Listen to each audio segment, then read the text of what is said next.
समय था, कलयुग की बारी आई थी। मानो सुख सूर्य डूबता था, दुखमय अंधियारी छाई थी। सतयुग द्वापर जाने वाला था, सतयुग चला गया, द्वापर जाने वाला है और कलयुग की बारी आने वाली है।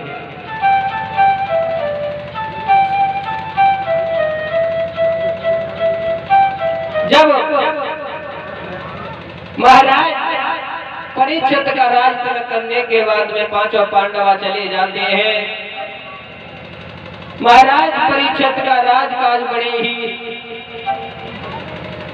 अच्छे तरीका से चल रहा है। सिंह और बकरी एक घाट पर पानी पीते हैं। राजा प्रजा को पुत्र वात्सल्य देने वाला राजा परीक्षित प्रजा को अपने पुत्र की समान मानता है। भक्तों, राजा को अगर प्रजा पुत्र के समान मानेगा तो वो राजा हमेशा राज करता रहेगा। और राजा देखा होगा आप लोगों ने भाइयों, कुछ लोग होते हैं जब नेता लोग जब वोट मांगने के लिए आते हैं तो हाथ जोड़ करके हर व्यक्ति के पैर छूते हैं और जब विजय हासिल कर लेते हैं तो उसके बाद में कभी मुंह दिखाने के लिए नहीं आते हैं। महाराज परीक्षित अपनी प्रजा को पुत्र की तरह वात्सल्य देने वाला राजा, बड़ा ही अच्छा राजा था। देखते थे भक्तों,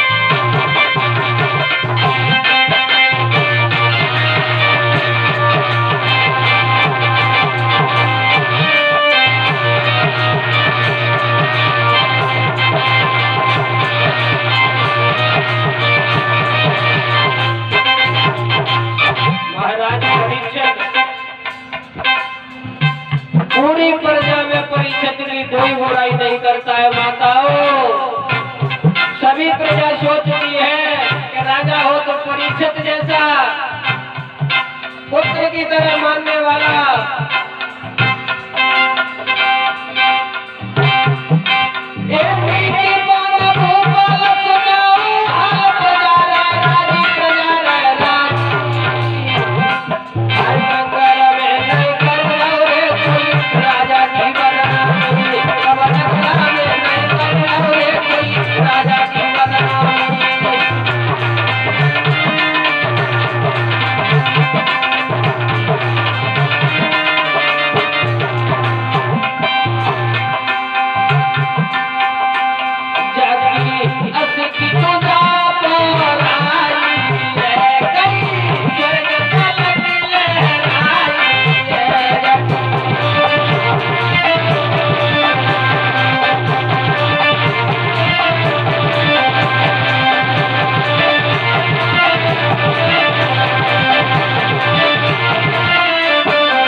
बड़े ही राजकाज चल रहा है महाराज परीक्षित का।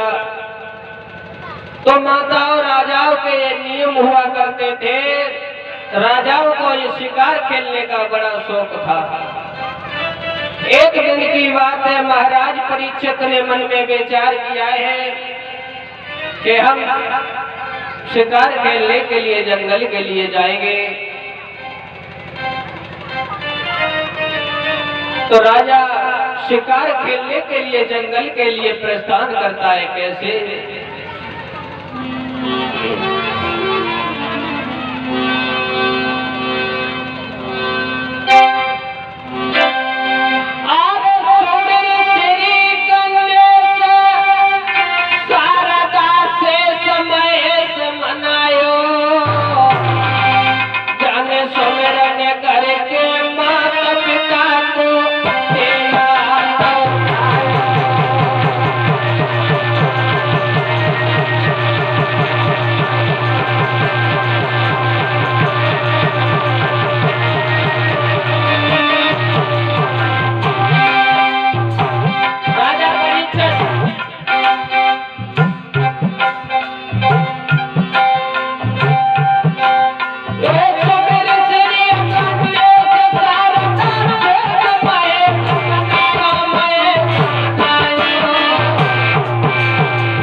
फौजों को साथ में लिया है। नए पलकी तेर लगाई है, जंगल की सीध लगाई है।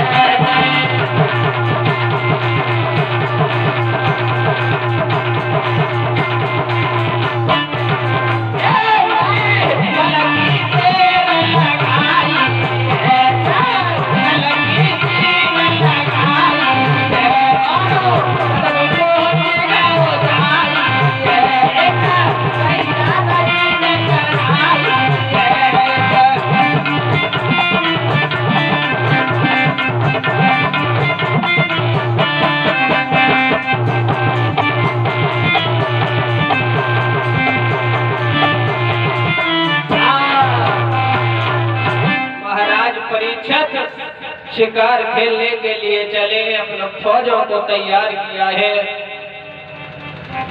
फौज को साथ में लेकर के महाराज परीक्षित शिकार खेलते जंगल में आगे बढ़े चले जा रहे हैं। मेरे भाइयों बहनों,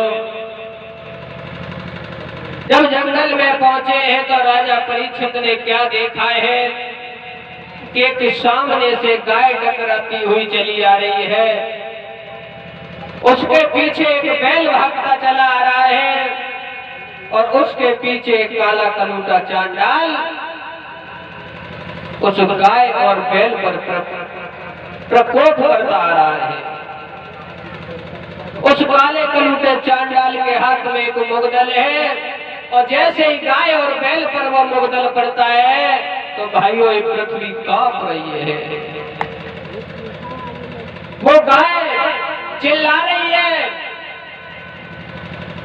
और चिल्लाते हुए जैसे ही महाराज परीक्षित ने देखा है कि कपिला गाय, वृद्धा गाय भागती चली आ रही है और वो चिल्लाती चली आ रही है। वो गाय कुछ कह रही थी। मेरी माताओं, क्या कह रही थी?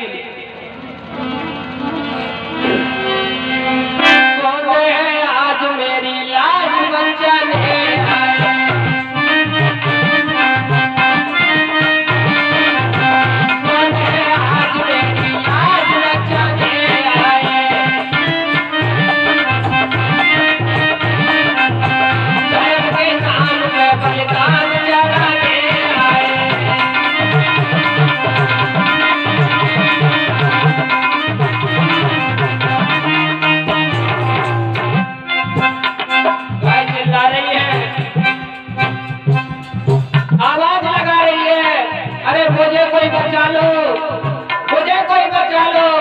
राजा परीक्षित घोड़ा को रोक करके खड़े हो गए। कौन है? गाय पे प्रभार कौन करता चला रहा है।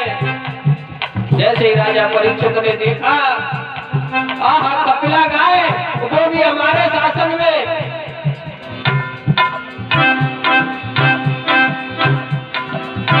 कौन है आज मेरी लाज बचाने आए, धर्म के नाम पे बलिदान कराने आए।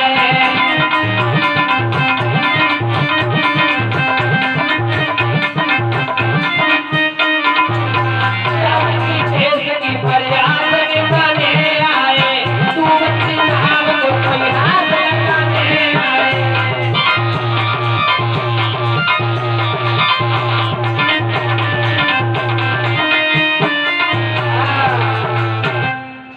तो गाय कह रही थी कि कौन है आज मेरी लाज बचाने आए और देश की जाति की मर्यादा निभाने आए। इस डूबती नाव को कोई आज है जो मुझे बचा ले। राजा परीक्षित खड़े रह गए। माताओं, जैसे ही गाय की करुण पुकार को सुना है, राजा परीक्षित कहने लगे, ठहर जाओ, आप कौन हो। गाय कहने लगी, महाराज आप कौन हो। बताया, मैं हस्तिनापुर राजा परीक्षित हूँ। परीक्षित, हाँ, आप क्यों चिल्ला रही हो। कहने लगी, ये प्रभु, ए महाराज, आप मुझे गाय समझ रहे हो, मैं गाय नहीं हूँ, मैं पृथ्वी हूँ। और जो मेरे पीछे भाग रहा है बैल, वो धर्म है। और जो पीछे काला कलूटा चांडाल भागता चला रहा है, ये है कलयुग। कलयुग, कलयुग, हाँ। जैसे इतने शब्द सुने हैं, महाराज परीक्षित घोड़ा से उतर के खड़े हो गए। तुम चिंता न करो गाय माता, मैं इस कलयुग को चिंता नहीं छोड़ूंगा। चिंता, हाँ प्रभु, अगर आप इस कलयुग को मार दोगे तो मेरा जीवन बच जाएगा, नहीं तो मैं अपने प्राण बचा करके रसाताल के लिए चली जाऊंगी और मेरे पीछे पीछे ये बैल चला जाएगा, ये सृष्टि नष्ट हो जाएगी। और इतना ही नहीं, ये आज मुझे मार रहा है, आगे ये किसी को जीने नहीं देगा। ये कलयुग है, कलयुग। महाराज परीक्षित कहने लगे हैं, तुम चिंता न करो कपिले,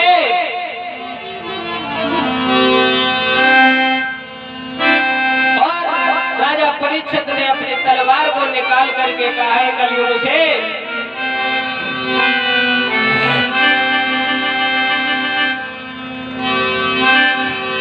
क्या समझ लिया इतनी जल्दी, पारथ का जमाना बीता है, पारथ अब रहे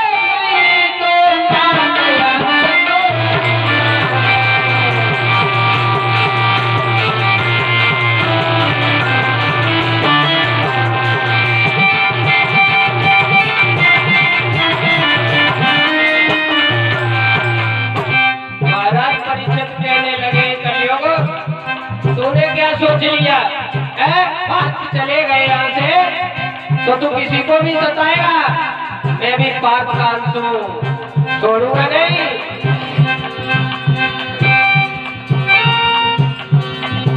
क्या समझ लिया इतनी जल्दी, पारथ का जमाना बीता है, पारथ अब रहे तो ये पाथयंत तो सीता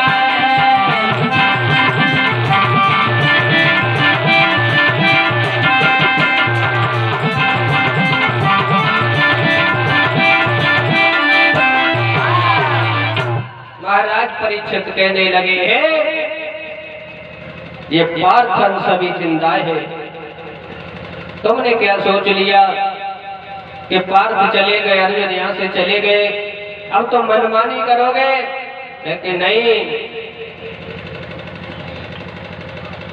मैंने भी कसम खाई है कि मैं अपने शासन में किसी व्यक्ति पर कोई आंच नहीं आने दूंगा।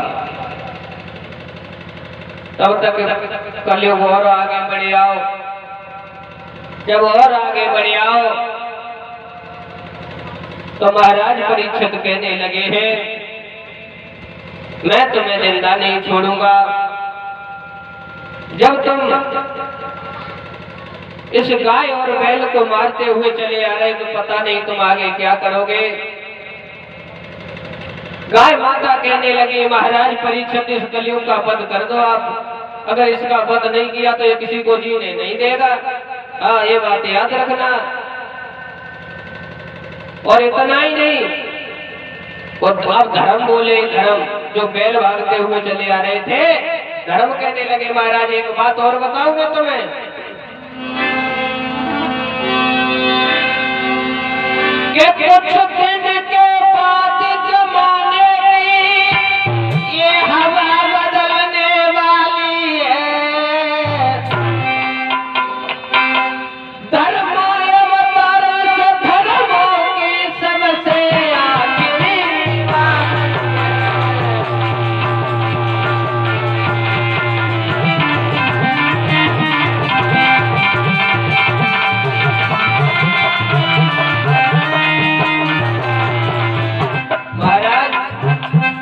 ये समझ लीजिए कि अब धर्म यहाँ से चला जा रहा है। ये आखिरी दिवाली है, ये अंतिम समय है कि धर्म वो बैल था, वो बैल धर्म था।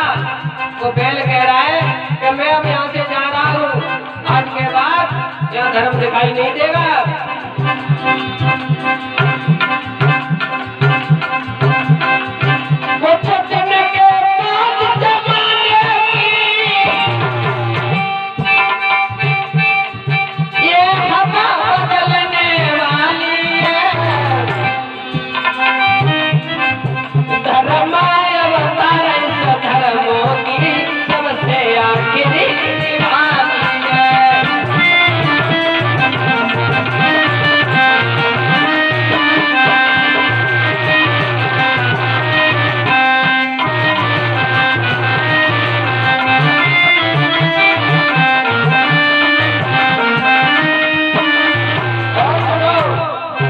राजा परीक्षित, और सुनो एक बात बताऊं मैं तुम्हें।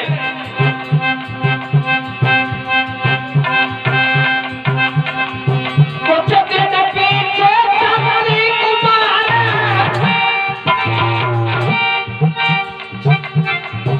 जागेंगे नई जगाने से। सिंह के पुत्र डर जाएंगे की धमकी।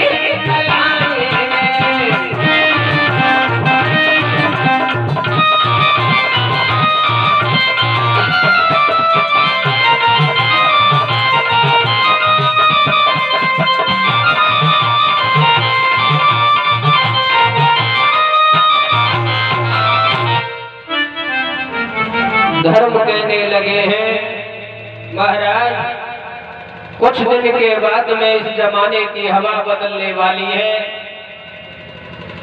क्षत्रिय कुमार जागे से नहीं जागेंगे, जगाने से भी नहीं जागेंगे,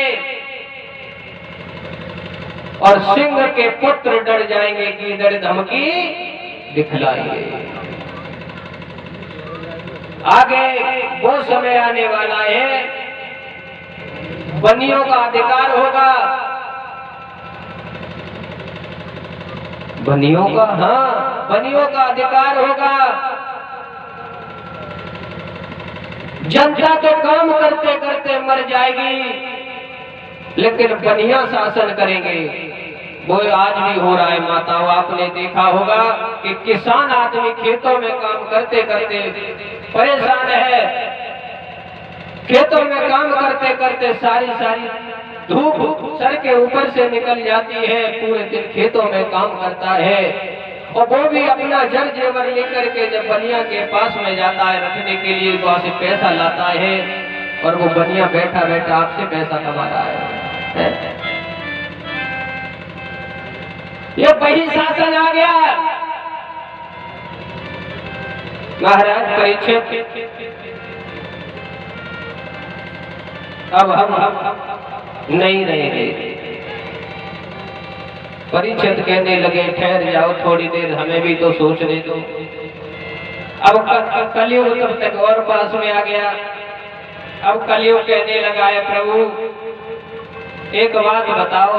कहा सतयुग द्वापर त्रेता जैसे ब्रह्मा जी ने बनाए और वैसे ही मुझे भी बनाया है, मैं भी कलयुग हूं। अगर आप मेरा वध करते हो तो ये मर्यादा टूट जाएगी, ब्रह्मा जी की आन टूट जाएगी।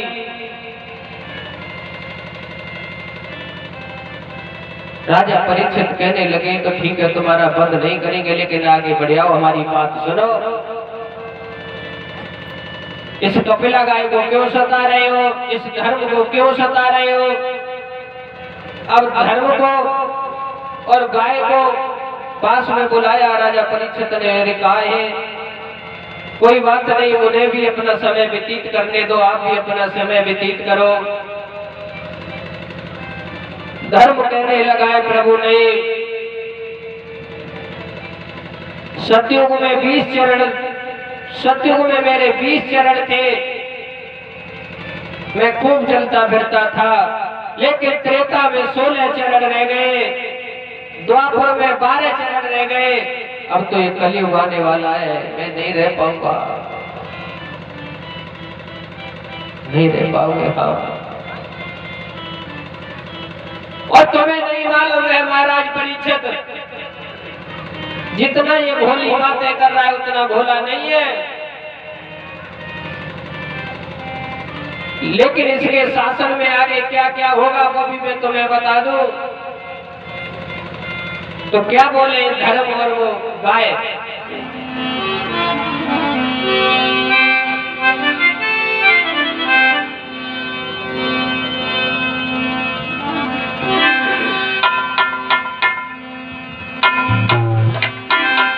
कि आगे वो समय आ रहा है ओ राजा, कि आगे वो समय आ रहा है, बेटियां न कोई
समय आ रहा है कि आगे छापा टीका कथा भागवत बहुत कम होगी, मदरा का पान होगा, गांव में लड़ाई होगी, झगड़ा होंगे, बेटी नाचेगी, बाप देखेगा खड़ा खड़ा, वो समय आने वाला है।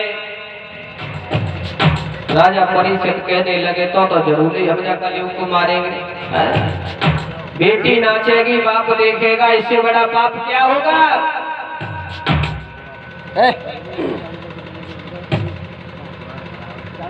राजा परीक्षित ने भक्तों जैसे ही तलवार को हाथ में लिया है, कलयुग पर प्रहार करना चाहे। कलयुग दोनों हाथ जोड़ करके खड़ा हो गया, प्रभु जैसे सतयुग द्वापर त्रेता चले गए वैसे मैं भी अपना समय व्यतीत करके चला जाऊंगा, और आपने मेरा वध कर दिया तो सृष्टि की लीक नहीं रहेगी। तो महाराज परीक्षित कहने लगे ठीक है, हम तुम्हारा वध नहीं करेंगे, लेकिन एक बात हमारी माननी होगी। बात? हाँ, क्या बात? महाराज परीक्षित कहने लगे कलयुग से जहां हम बताएंगे वहां रहोगे आप? बताओ महाराज। कहने लगे जहां मदरा का पान होता है आप वहां रहोगे, जहां वैश्या रहती है आप वहां रहोगे, जहां जुआ खेलता है आप वहां रहोगे, जहां झूठी गप्पियां लड़ाई जाती होंगी आप वहां रहोगे, और जहां बेटा बाप का सम्मान नहीं करता है आप वहां रहोगे। जिस सास बहू में नहीं बनती हो आप वहां रहना। कलयुग कहने लगे महाराज साहब जितनी भी आपने जगह बताई लेकिन एक भी जगह अच्छी नहीं बताई, लेकिन आपने मेरे गुण तो आपने जाने ही नहीं। मेरे अंदर भी गुण है, तुम्हारे अंदर? हाँ। राजा परीक्षित कहने लगे तुम्हारे अंदर क्या गुण है, तुम भी बताओ। अब कलयुग की बारी आई, अब कलयुग अपने गुण बताते हैं राजा परीक्षित को।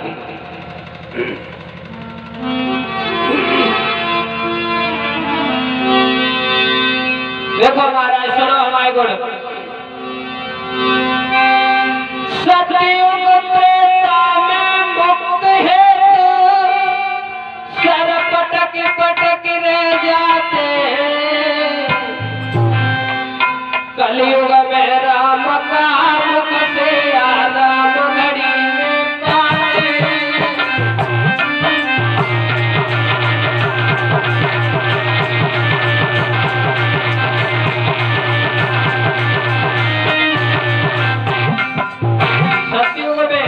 त्रेता में 88 हजार वर्ष तक समाधि लगाए रहो, लेकिन भगवान का दर्शन नहीं होता है। हमारी देखो हमारे शासन में अगर व्यक्ति एक बार सच्चे दिल से राम का नाम लेगा तो घड़ी में आराम मिलेगा। तो हमें मारो चाहता सतयुग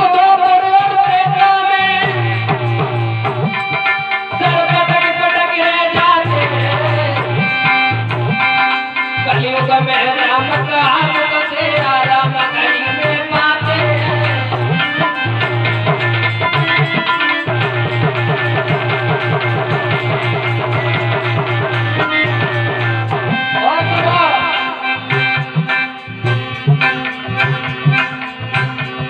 सतयुग त्रेता में सोचा ही तो अपना बाप का हाथ है, लेकिन कलयुग में पिता के सर पे अपराध नहीं आता है।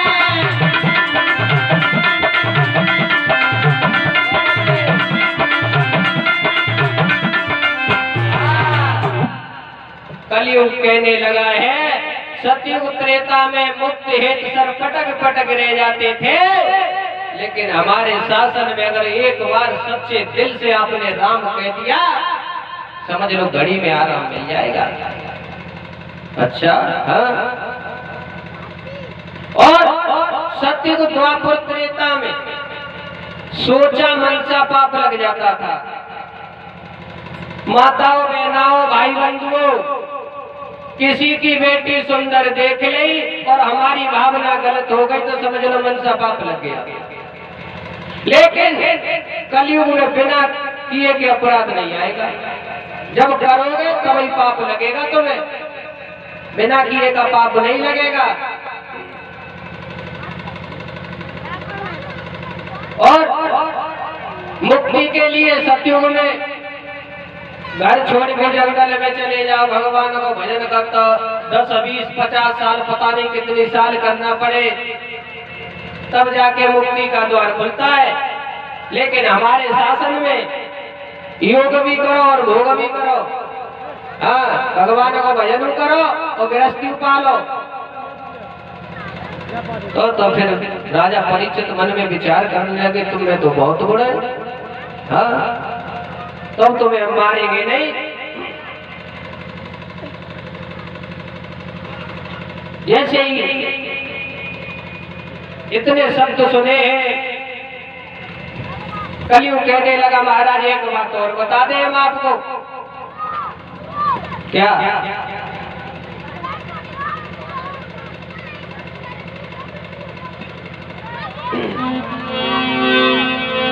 कि कलयुग केवल नाम आधारा, सुमेर सुमेर नर उतरे पारा।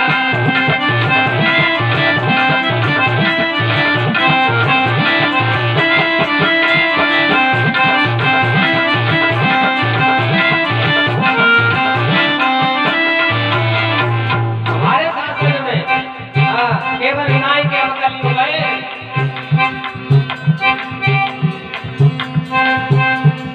कलयुग केवल नाम आधारा, सुमेर सुमेर नर उतरे पारा।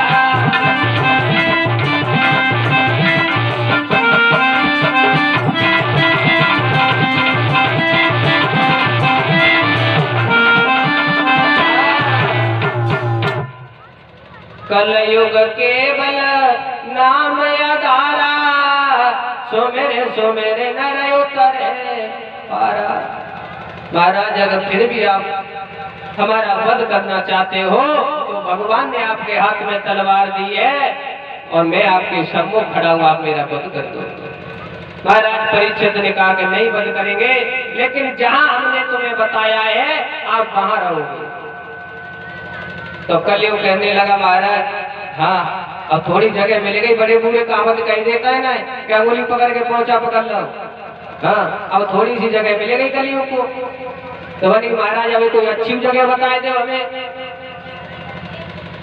तो राजा परीक्षित ने कह दिया कि कलयुग जाओ, आप कंचन में वास करो, सोने में वास करो।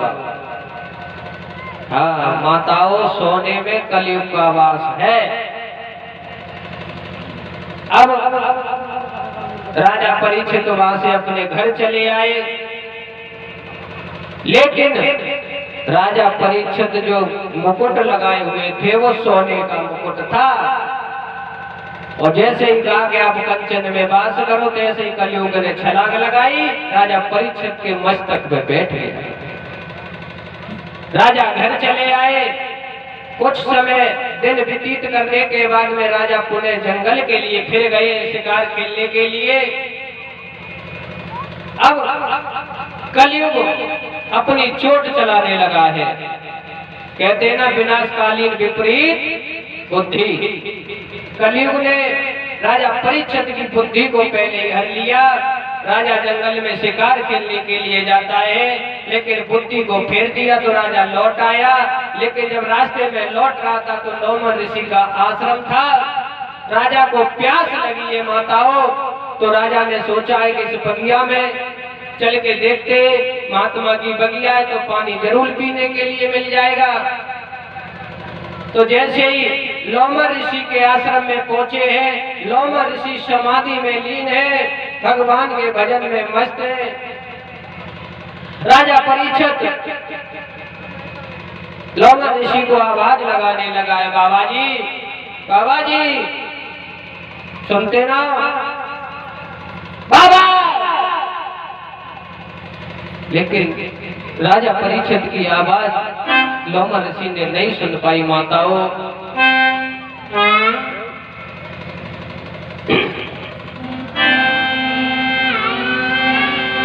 तो राजा परीक्षित कहने लगा है बाबा आँखियां खोलो। और क्या बोला है? माता अखियां खोलो हे बाबा, के बाबा अखियां खोलो हमको पिबैयो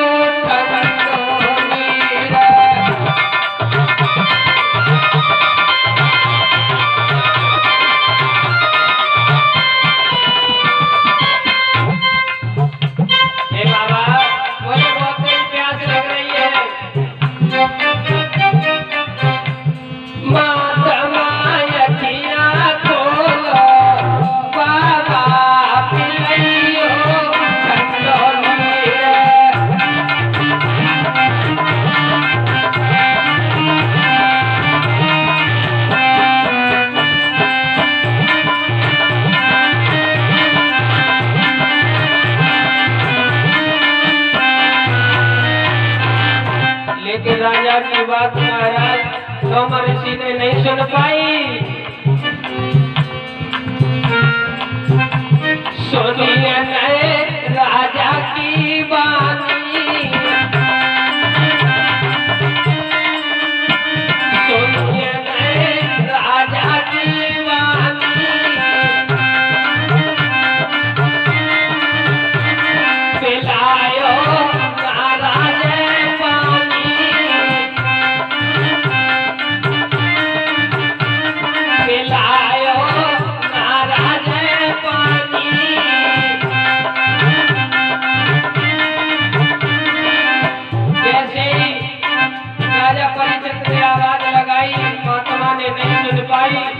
अब कलयुग अपनी चोट चलाने लगा।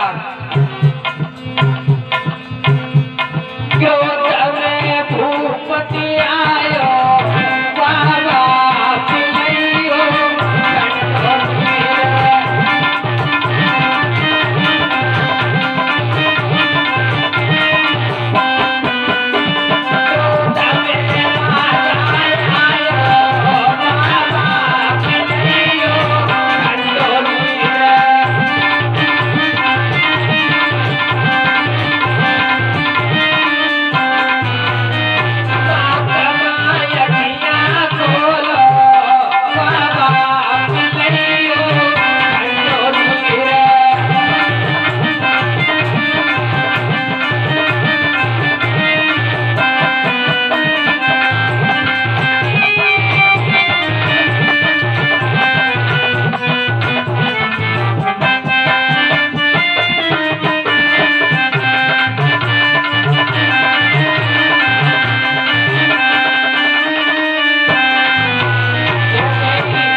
बाबा ने। तो राजा ने क्रोध में, राजा आ गया क्रोध में। राजा परीक्षित को कभी क्रोध नहीं आता था माताओं, लेकिन वो कलयुग अपनी चोट चला रहा था।